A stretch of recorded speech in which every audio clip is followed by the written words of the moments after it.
Hi crafters, it's Marianne from MA Designs. Thank you so much for joining me again today. Today I'm going to make a shaker card. So this is a birthday card for a person who is a big star. This person is an absolute star in my life. So I'm gravitating to the shape of stars. So I'm going to make quite a big card. This is about 6 by 8 inches. It's A5. Which will make sense to people in the UK and EU. It's half of an A4, which is our standard letter size of card. So in America, it's going to be half of your 8.5 by 11 piece of paper. So like twice as big as a standard card, I guess. So I've die cut an aperture there from this card, and I'm just sticking some acetate to the back of it.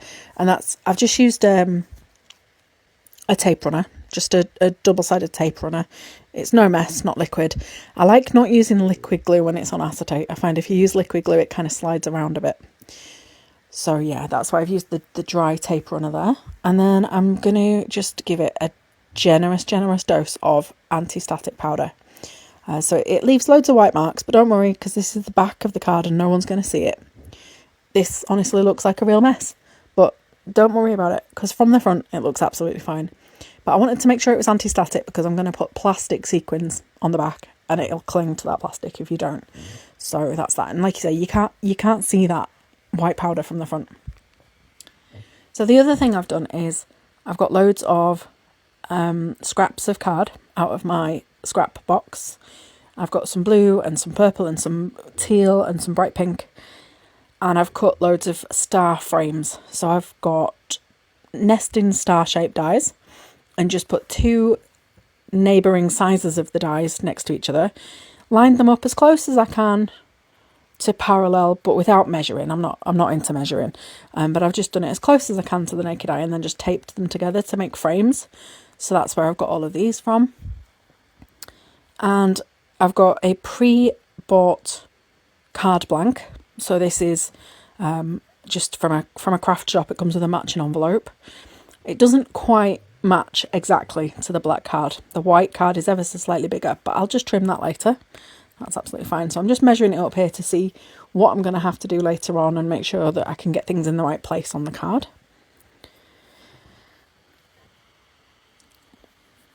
And I've decided that white aperture, just seeing straight through to the white card, is just too much, just too stark. So I've got tiny little sub-sentiments from this stamp set. I love this stamp set. But today I'm going to use the tiny sub-sentiments that we always forget about. And I'm just stamping a load of them roughly where that aperture is going to be. So I'm lining all of these up in my stamp platform and I'm going to stamp them using my really well-loved Versamark ink pad. Don't come at me in the comments. You can buy a shiny new one if you get marks on yours. I don't want to. This ink pad has plenty of life in it yet. I have a new one that's just, the small cube size one, just the 1 inch square. And I keep that clean in case I want to use clear embossing powder. But in this occasion, I'm going to use white embossing powder. So although this ink looks manky and grey right now, you won't see that when it's all done. So this is some really fine white powder. It's great for sentiments because it's a smaller granule size. So you get a nice clear impression when you've got quite delicate sentiments. So I'm just going to tap back the excess powder back into the jar. There's quite a bit of that there. Tap that back in and then I'm going to heat set these sentiments and then just do an emboss resist technique just to take that whiteness off that background, give it a little bit of interest behind the stars. Obviously there's going to be some interest with the sequins that I'm going to put in there, but I didn't want just a plain white background. So you can see there, look, this powder is perfectly white and it covers that grey ink. No bother, look, you can't see it. And then I've got the tumbled glass distress ink, which is a nice pale blue. And I'm just using one of those makeup brush, those blending brushes, the really soft makeup brush type ones. And I'm just roughly blending that. You can see I'm not saturating it. I'm not going for the full depth of colour. And I'm certainly not worried about whether it's an even blend or whether it's got any texture, etc., because it is just to give interest behind the aperture. So just roughly blended that and you can see it makes those white words just pop out. So it's got things like itch your day and party time and just loads of like I say, the sub-sentiments. So you would put a big happy birthday and then you would just add a couple of these underneath. So it's nice to find another use for those. And then I've got these other frames, like I say, in the bold colours. I've got a glitter card, mirri card, some pearlescent card. It's a good variety of finishes. And I'm just lining those up roughly diagonally across the card. And then I'm just wiggling my card blank, just make sure that it, just to bend it back to straight, if that makes sense, because it's slightly warped from the heat. But that's fine. If you give it a wriggle, it comes back fairly straight. And then I add loads of foam tape on the back of this card in all sorts of different shapes and angles, just to get in around the star shape, because you don't want to leave any gaps. So I'll just quickly fast forward through this bit, but you can see how many pieces of tape I actually stick on the back. And I really took my time with this and cut them in all the different angles to make sure that there's no gaps where any of those sequins could escape. So despite me doing that in 0.3 seconds for the purpose of this video, in reality it probably took me, what, more than 5 minutes, I would say, maybe close to 10 minutes. But it's really worth doing, because that's the one place where your shaker card can fail, is if you don't join up around the edge of your aperture, because the sequins can just escape. And even worse, if you were to use glitter, you would need an absolutely solid join all the way around. In fact, if you're using glitter, I would suggest use a single run of tape, just a single piece. You can get those the foam tape strips, and if you peel the backing off both sides, they become quite bendy and you can go around all sorts of shapes. I didn't have those to hand, and I wanted to have the same depth of tape over the whole back of my card so that it would lie perfectly flat. I didn't want different levels, so that's why I took my time and absolutely butchered that tape. But it does the job, and no one's going to see it apart from you and me, so shh. Okay, and then I've gone through my sequin stash, and I found these aren't really sequins, they don't have the holes in, but it's actually table confetti, you know, for decorating at parties and things. And yeah, look at them, they're stars, and they're in roughly the right colours, so I'm quite happy with these. I'm just going to add in a few more from this little pack of magenta sequins, just to bring out that pink, with us having that pink glittery star on the front of the card. So yeah, so I've got quite a decent stash of sequins there. I keep calling them sequins, you know what I mean. And I put them in a nice little pile right in the middle of the blue area, so that I know that they're going to fit in the aperture and they're not going to stick to any of the tape. I've got a few there in my hand. I've got enough in the pile now, so I'm going to put those aside, and I'll use those to decorate the front of the card too. And then, so I've removed all of the backing from the tape. I'm not going to make you watch me do that. It took a while. And so yeah, I've skipped that for you, and I'll just stick it on now, give it a bit of a shake, and this is the true test. Does the shaker card function? And it does. Look at that. No escapees. And they all move. And it looks to be roughly the right amount as well for the space, so very pleased with that. I'll just trim off that extra bit of white card. Like I say, they were pre-bought card blanks and it wasn't exactly the right size, so just trim that off. And then glue in these frames that I've cut. So this first one, this blue one, I've cut it with the outer edge is the same size die as what I used to cut the aperture in the black card. So that just inlays perfectly into the black card, and that's glued directly onto the acetate. So I've used liquid glue. Like I say, I wouldn't usually use liquid glue on acetate, but because it's going to fit exactly into that black card, it can't really slide around anywhere. So that's absolutely fine. And as long as you give it enough time to dry it, it will dry. It'll be fine. And then next I've got a happy and a birthday that I'm going to cut out. That's going to be my sentiment. So I've got those dies to cut out. And then I'm trying to place my stars, trying to figure out the alignment, the arrangement, and that right there, how I had it just then, looked absolutely fine. So I don't know why I faffed with it as much as I did. Sometimes I feel like we're our own worst critics, us crafters. Tell me in the comments how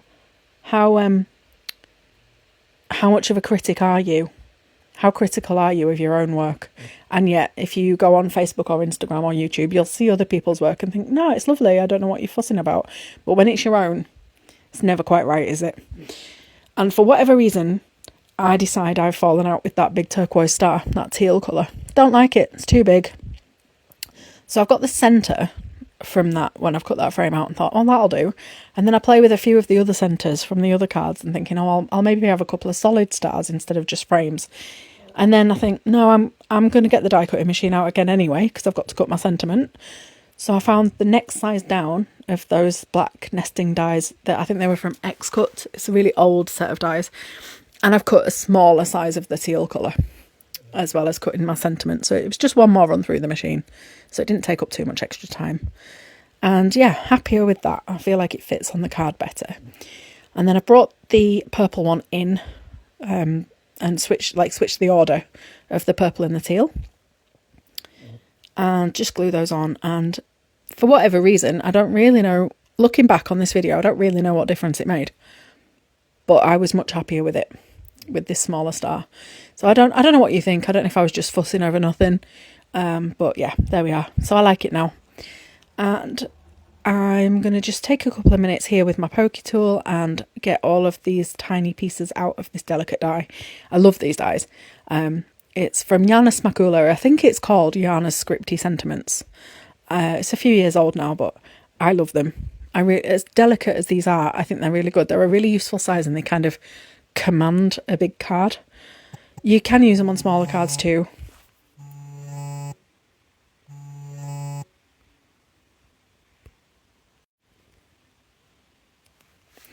So yeah, you can use these on smaller cards and they are quite delicate. The Scripty font is quite delicate, but they are wide enough. They are quite big sentiments and they fill a card well. So that's good.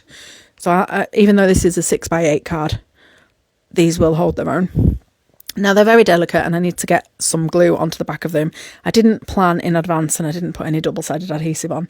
So I'm just putting some glue on the back of my hand and dabbing the die cut directly into the glue.